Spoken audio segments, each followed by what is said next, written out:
Hi everyone, I'm Shabnam Mahmood from BBC News and I'm here with Kangna Ranaut, one of the biggest stars in India today. She shot to fame in 2006 with her debut film Gangster, and in less than a decade she's established herself as one of the leading actresses in Bollywood. Her choice of roles has redefined the stereotypical Indian film heroine. Let's welcome Kangna. Thank you, everyone. Thank you. Thank you, Shabnam. First of all, Kangna, I'd like to take you back to your childhood. Tell me about your story. What were your expectations growing up as a young girl in your family, in your village? Well, the thing is, in India, it's a matter of fact that a girl child is seen as a liability, and probably the only expectation is that you grow up to be a presentable young woman who can get a decent spouse. That's not much of an expectation, but yeah. So what were you like as a child? Pain, I'd say. I wasn't a child that an Indian parent would like to have. I was quite rebellious, and I didn't see myself as I guess my family saw. I didn't see myself as a liability. I didn't see myself as someone who is, whose purpose of life is just to find a good enough husband who can take care of her.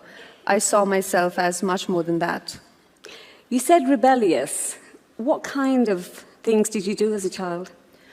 I think I was quite confident of myself, and I had a mind of my own. I liked the fact that my father had a lot of expectations from my brother, and I probably wanted to be that person who he could be proud of and who could, who could be her own hero. So, yeah, that led to many incidences, including my running away from my house, I guess. Before we come to that, just wanted to ask you a little bit more about your family. Was it a very traditional family? Was there a lot of, the male members of your family, were they treated with favoritism? Yes, I won't say it was an exceptional Indian family. That is pretty much how it is everywhere, where, you grow up in a very, very protective environment. Which can sometimes lead to a little bit of suffocation also. It can just be a little too protective sometimes. Were your family sort of like, they had favoritism towards your brother? Yeah, like I said, in India, a girl child is seen as a liability, so naturally a girl child isn't that celebrated for sure. So what eventually pushed you to leaving home? Like I said, that quest, that understanding of your own self, that confidence that you carry in yourself, that you're a lot more than people think you are, and you want to prove that, and you want to find yourself, and you want to be a lot more than you're believed that you are. So probably that quest. It can't have been easy though. Yes. I've struggled for 10 years. Yeah, that's quite long. What was the opposition like then when you made that decision to leave home? Well, my parents gave me an easy option that if you are gonna, go your way, so there's the highway, and you can probably expect no funds and no support, which I think was legitimate because, I think that was a fair option. Was there one particular incident that led to you leaving home? Your father was quite angry with you. Yes, I think I left. I just refused to go to school, and I'm like, I can't do science. I don't want to be a doctor. And he's like, then what would you be? And I'm like, I don't know. So he's like, don't you think you should? I said, give me a year and I would find out. And he's like, I have no money to spend on these sort of hobbies of yours. And I'm like, sounds fair. So you left home, yes, and you went to a big city like Mumbai. Mm-hmm. What was that like when you first arrived there? No fairy dream or story, nothing like that. It was quite harsh. And I was nothing like I am today. I couldn't speak a word of English. And in England, people might be understanding of that, but in Bombay, they're not very forgiving. If you don't speak English, how do you expect to work in Hindi films? Well, that was an obstacle, I'd say. You overcame that obstacle, but you overcame many obstacles because it wasn't easy to establish yourself. What did you want to do the minute that you arrived in Mumbai? Did you think, I want to be an actress? Or did you have to go through various stages like, modeling? Oh, yes, various stages, various auditions. I ended up sleeping on the pavements, and I didn't have food to eat. And my father would call, he's like, so did you learn your lesson? I'm like, no, you better get ready to learn yours. So it took way too long, and I think for him to learn his lesson 10 years, he was like, okay, fine. But I think I finally made my point clear. But yes, it was just one of those ordinary struggling stories where you're, there's a string of incidences or accidents, one after the other, one worse than the other, and then you're like, am I in a bad dream, or it's just, so. Yeah. You're known for being very honest and very outspoken to the media. You're a great role model for the modern, independent Indian woman who goes against the traditional norms. How important is that for you? Well, honestly, I really don't know how to be any other way. I mean, I find a lot of pride in being who I am, and that was the case from my childhood. Like I said, my parents saw me as someone else. They saw me as someone who was a liability, but that didn't change my understanding of my abilities and myself. And when I came to Mumbai, they saw me as this village woman who had a weird accent and weirder appearance, I guess. But I didn't see myself like that. I thought of myself a lot more than just, I am a lot more than my appearance or my age or my color or my hair. And that is how I saw myself, and it'll never change. And why would I want to hide that? I let that be there. For people, sometimes they find it too much, sometimes they like it. I mean, that's just the way I am. What are expectations for girls now compared to when you were growing up? And that wasn't a very long time ago, was it? I think times have changed a little bit, not much. This generation isn't as bad as our generation, when I was growing up. But I'd say in India, we have a lot of work to do, and we need a lot more role models which young women can follow and parents can follow, where they have people they would like to, get inspired with their stories and their journeys.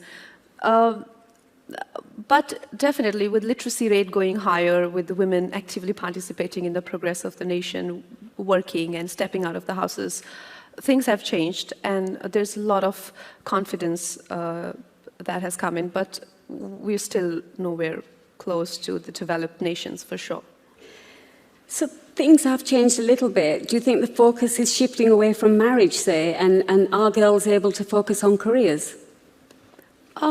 I won't say that. I mean, being in my place, who's a successful actress, and and working in an urban India, whatever you may call it, where I'm taken my job and at my workplace is just taken as a hobby. I come across people who like, what do you need money for? And I'm like, why are you making a movie? So I can see the challenges which rest of the women must be going through. And I know of my friends who are married, and every time they get married, their husband's job is the priority. So sometimes they have to even quit their jobs just because they have to prioritize their husband's work situations and maybe problems. Do you think it's particularly worse in your industry because there is this perception that in the Bollywood film industry, women are taken for their looks rather than talent? Well, yeah, I wouldn't want to admit it, but it is. I'll get bashed there. She went there and she said that. But it is true that they do objectify women. Bollywood films do objectify women, and not all of them, some of them at least. Sexism and misogyny against women is an issue that all patriarchal societies have to deal with. Yes. And this is particularly close to you because it was reported that your sister was the victim of an acid attack. Right. What can be done to combat this widespread gender crime? I don't know. I think I can just go on about it. But we first of all, as society, as people, try to single out India. That is the problem everywhere, where feminine as an emotion, feminine as a quality, it could be kindness, compassion, is seen as a weakness, where it is not. It's just not women. It is just not restricted to women, even to children, to men who tend to display these emotions. They are seen as weaker beings, and that is not the fact. We need to change that mentality. We need to respect the feminine as an emotion and not try and suppress and crush it, but to love and to value it. And the history is witness that in the past, if anything that could conquer the darkest and the deepest corners of a human soul, that has been feminine. It has been compassion, love, and that is the only way to penetrate the darkness, light, not anger or one of your very aggressive emotions. So the tendency of human beings to see feminine as a weaker emotion, that is what has to be changed. So when you see a beautiful woman and you can't acquire her, you want to destroy her. So that needs to be changed. And like I said, it's not just a women problem. It is a problem of the world. Can Bollywood help in that? Yes, I think cinema is a beautiful medium. It reaches out to millions of people. And through films, we can give ideas out there. We can implant ideas in people's brains or mindsets, which can grow into significant things, and which can bring about significant changes. Because of what you've been through, and you've stood up for yourself, what are your thoughts about what happened to Jyoti Singh, the 23-year-old medical student who was raped and killed on a bus in Delhi? Well, the thing is, a lot has been spoken about that, and a criminal is a criminal. A criminal doesn't have a religion or a nationality, do they? They're not even humans. They're not even entitled to be humans. So if you see, their tendencies, they probably would fit in animal kingdom, and animals don't have religions.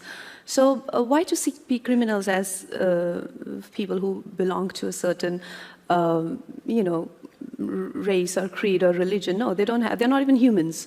So there should be strict laws for animals like that, and they should be behind the bars and not left in the open like that to damage humans, I guess. That particular case received a lot of attention around the world. Do you think things have changed for women? Things have changed for women. Have things changed for women since then? Is it safer for women to go out there? How do you guarantee that, how can you guarantee something like that? I mean, I wouldn't say that anyone can guarantee that sort of, though I would love to live in a perfect world like that, but we can only hope and try, and our sincere endeavors could hopefully lead us there. But it would be absolutely wrong if we tell our children that, okay, now we think it's completely a crime-proof world that we are a part of, and now go out and do what you like. I don't think that's achievable. Probably in my little understanding of the matters, I think that's a little impractical to hope, yeah. But there are a lot of women in India that are reluctant to report crimes like that. Yeah, I think that is the sad part, that as a woman you feel responsible and you're held responsible for an incident like that. And again, that comes from the fact that your birth as a girl child is not celebrated. If it's not a tragedy to a family, it's definitely a setback. So when you start from a point like that, it's very hard to find pride in your own self, confidence in your own being and in your own actions. So probably everything that you do is wrong. So even if you get teased or you get molested, was your fault and you were wrong. So I think that mentality has to change, just so that these people can report and they can identify the animals we just spoke about, because they roam around everywhere. And it's not just in, not in every class. the crimes happen in all classes, you know. Coming back to Bollywood, what is the future for female actresses? Are they going to be taken seriously? They're going to be taken seriously. Well, I don't think we need anyone's approval about, you know, what we do as actresses. I feel it's a lot more important for women to accept themselves as opposed to others accepting them. You can't be hoping to get others' approval on what you do. When I work in a film, I'm not seeking anyone's approval, you know. So because they always start as, and I'm like, yeah, it is good, it's good. And they're like, yeah, it is good. So you got to be confident of who you are, you know, and you can't really always, because others' opinion of you will always shift. Their perspective will keep changing. Like I said, when I started out, they dismissed me like a nobody. And you know, today I am who I am because my understanding of myself never changed.